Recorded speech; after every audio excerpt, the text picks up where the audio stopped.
A change of pace now on ABC News Breakfast. Now, you might remember we noted yesterday that Britain's bumbling secret agent Johnny English is back, and he's clumsier than ever, thank goodness. This is 8 years on from his first silver screen appearance. He starring alongside Rowan Atkinson is the actress Gillian Anderson, who'll be joining us in just a moment. But first, let's take a look at the movie. Pamela Thornton, head of MI7.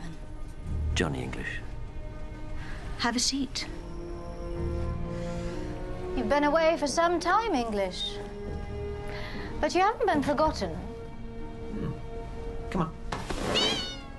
People here often talk about your adventures in Mozambique. Well, MI7 has come a long way since then.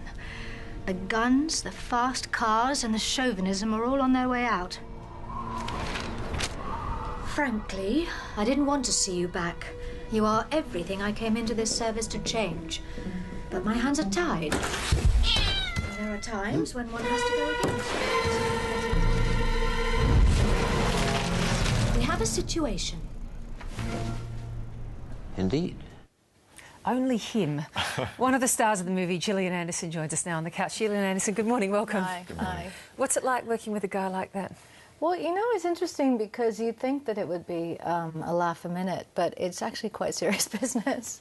He's a very technical actor, comedian, and really? yeah, and very, very interested in where this little bit fits into the whole of the film, and that's mostly what we end up doing in a day is working on the technical aspect of funny, which isn't very funny. No. but then you watch it and it's absolutely hysterical. Well, that's what the great comedians have always, TV and film comedians have always been like. I mean, they know how to construct a gag, and it's all in the construction of it. Yeah. So does he mark it out carefully? Do you have to rehearse overly much? Yeah, and I've been asked quite a few times whether it's really hard to hold a laugh in while we're working, and then I realised, well, most of the time, as you do when there's a star of a film, the camera is on them first, and they do all their stuff before it turns around on the secondary characters. So I had many takes to get over my giggles before it would actually turn around, and I had to play a straight face.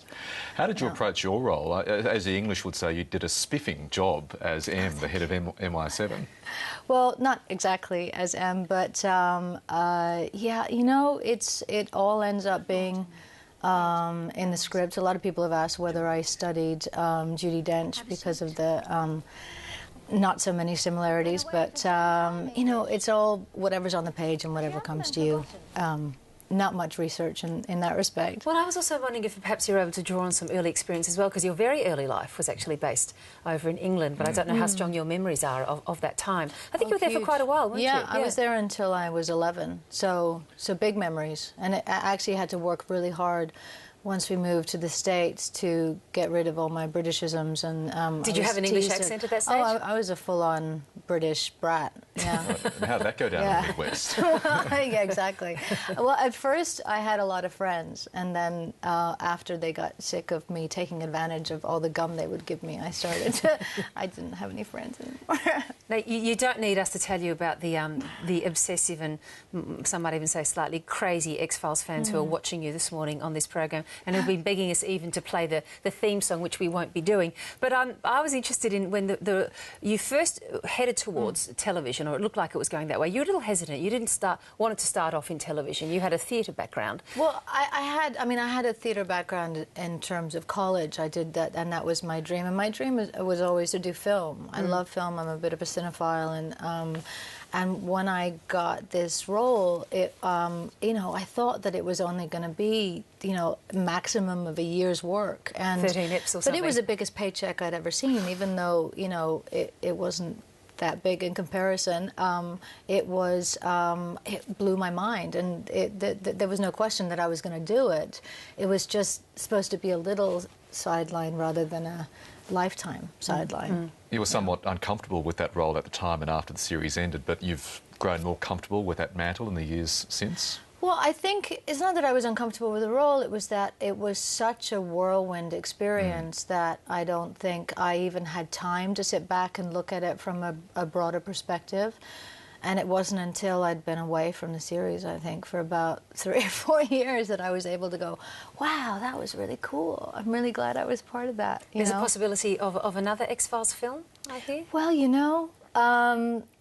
there is talk about it. I don't know who's writing it or what the plan is, or even if Fox wants to do it, but there is talk, other than just amongst the fans. There are other people who might have some positive involvement in it, doing something about it, I think. Some of your really lovely work in the last few years, though, have actually been those big literary performances, if you like, in Bleak House and House of Mirth. And I want to ask you in particular, working on the Edith Wharton House of Mirth, what was that experience like for you? And were you very familiar with her work? Was it work that you liked and enjoyed before you did this project? I wasn't that familiar when I was cast in that. That was also a very, very long time ago.